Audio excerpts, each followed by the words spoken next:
တော်လည်းဗလန်းမျိုးနဲ့ကိုညံကြီးရွာတဲ့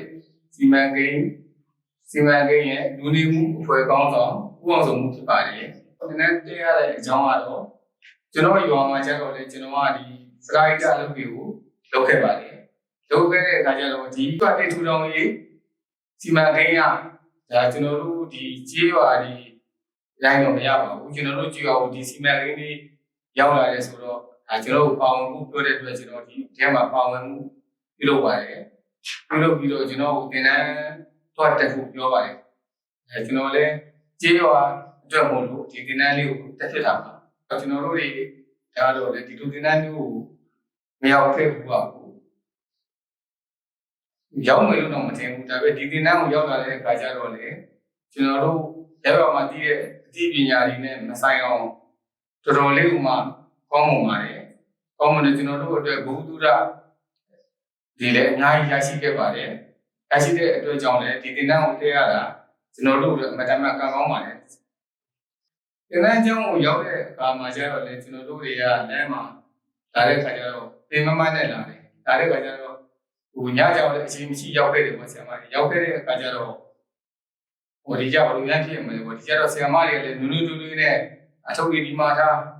ဒီမှာတမင်းစားမယ်လိုက်ပဲယူလာဆိုတာဆက်ဆံတဲ့အတွက်ကြောင့်မလို့ကျွန်တော်တို့ဝင်လမ်းမှာမောလာတဲ့အမောတွေတော့ပြေးခဲ့ပါလိမ့်မနေ့ပိုင်းစာမတိမတင်ခင်မှာလည်းကျွန်တော်တို့လေ့ကျင့်ခန်းလေးလုပ်ပြီးတာအချင်းလေးတွေဆိုတာစာရေးဝင်ပြပြတာတင်ရပေးတာအစီအစဉ်လေးတစ်ခုနဲ့တစ်ခုမတူအောင်တင်ဆက်ပေးတဲ့အတွက်ကြောင့်မလို့ဗဒမကောင်းမှာပါတယ်ဒီလောက်ကောင်းတဲ့သင်တန်းကိုကျွန်တော်တို့တွေလာတက်တဲ့ရက်ကတော့နဲတာပေါ့ဆရာမရေနှစ်ပတ်လောက်ကလေးဆိုရင်တော့ပုံမကောင်းမှုမယ်လို့ကျွန်တော်ထင်ပါတယ်ဒီကြောင့်မှကျတော့ငယ်တဲ့ဘဝပြန်ရောက်နေကြဖြစ်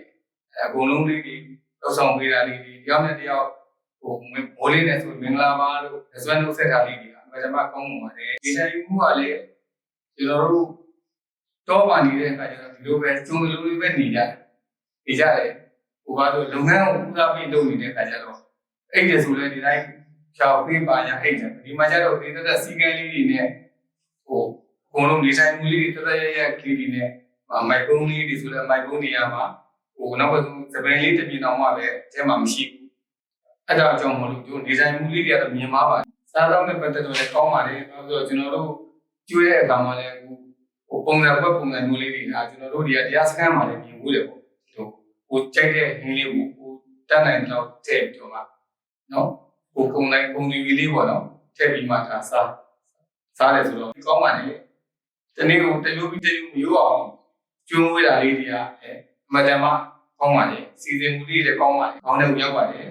နောက်ဗီဒီယိုလေးတွေထိုးပြီးတော့ဒီဟာလေးမှာတော့ဒီလိုဗန်နိုင်ငံလေးမှာတော့ဒီကိုရီးယားမှာတော့ဒီလိုလေးတွေရှိတယ်ဒီလိုလေးတွေရုံးကန်တယ်ဒီလိုလေးတွေစူးစမ်းဆိုတဲ့ဟာလေးတွေကအဲ့လိုလေးတွေထုတ်ပြပြီးတော့မှသင်္ကန်းစာလေးရှင်းသွားတာလေအမှန်တမ်းကောင်းမှုပါတယ်ဟုတ်ကဲ့ဆရာဦးစုံမွေးပို့ချပေးတဲ့သင်္ကန်းစာလေးတွေကောင်းပါလေဆရာရှင်းပြတာလေးတွေကရုံးနဲ့နန်ဆိုတာကလာပဏိကလို့တရားတော်နဲ့ပြောမှဆိုလို့ရှိရင်ဘလို့ပဲဖြစ်ဖြစ်ဒီဥစ္စာလေးတွေကကိုယ်ပြပြတီးဖို့အတွက်ကိုသူကပြောသွားတာပါပြောသွားရဆိုတော့ကလာပဏိကလို့အလုပ်လုပ်တဲ့အခါမှာလည်းဉာဏ်ရှိမှပေါ့နော်ဒါမှဉာဏ်ရှိမှအတွေးပေါ်ရှိမှအဲ့ဒါလေးဒီရှင်းသွားတာကောင်းပါလေဟုတ်ဆရာမပြောရတဲ့ဟာလေးကောင်းပါလေဆိုတာဘယ်လိုကောင်းလဲဆိုတော့ကျွန်တော်တို့အမှန်တူကဲသူစီယုံမှုပေါ့နော်ဒီဥစ္စာလေးတွေကလည်းဘုရားပဏိကလို့တယောက်တည်းမဟုတ်ဘဲနဲ့စူးစီးမှုလေးနဲ့နော်အားလုံးပဲခုနောက်ကလေးတွေယူပြီးတော့မှသူစည်းတဲ့ဘယ်လိုလုပ်ဖြစ်နေဘယ်လိုလုပ်ကိုင်နေတယ်ဒါလေးတွေကဖြစ်တဲ့ဟာလေးတွေပြောသွားတာကျွန်တော်တို့လည်းဒီလိုပဲရွာဝင်တော့ရောက်ခဲ့ရင်တော့မှပဲကျွန်တော်တို့တော့သင်္ကန်းစာလေးတွေကိုဒီလိုလေးတွေပို့ချလိုက်ပါတယ်ပို့ချတဲ့အခါကျတော့ကျွန်တော်တို့ဒီမှာပြန်ပြီးမျှဝေပြီးတော့ဒီလိုစနစ်မျိုးလေးတွေလုပ်လို့ရှိရင်ကျွန်တော်တို့ရွာမှာတော့ဒီလိုလေးတွေအောင်မြင်နိုင်ပါတယ်ဆိုတဲ့အကြောင်းလေးကိုကျွန်တော်ပြန်လည်မျှဝေတကယ်ရောက်ခင်တော့ကတော့ကျွန်တော်တို့တွေကဒီ